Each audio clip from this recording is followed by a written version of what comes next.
Assalamualaikum warahmatullahi wabarakatuh. Berjumpa lagi kita dalam channel saya.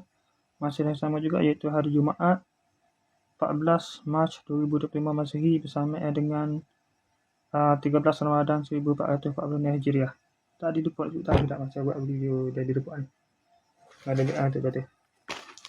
Lupa. Okey, untuk sesi ni saya cuma nak maklum lah. InsyaAllah malam ni saya akan sampaikan bagi-bagi ni.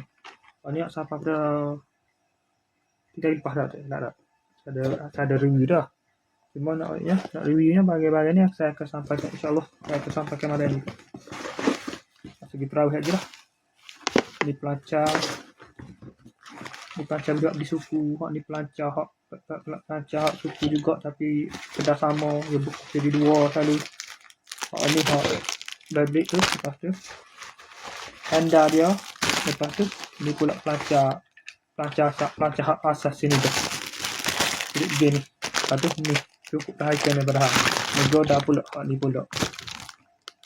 Pelancar ni pula. Lepas tu ni suku pula beli pula pelancar suku. Yang dia nak beli suku pula. Cuma gitulah. Tak ada fikir lagi. Okay, saya nak satu dah kotak ni.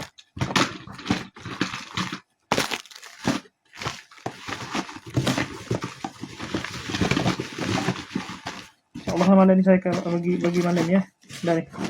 Pada budak tu. Okay, sekadar saja. Sosialis saja untuk sesi maklumat tu. Dan juga ni. Semua barang hak budak tu. Pada semua sekali harga dia adalah RM32.20.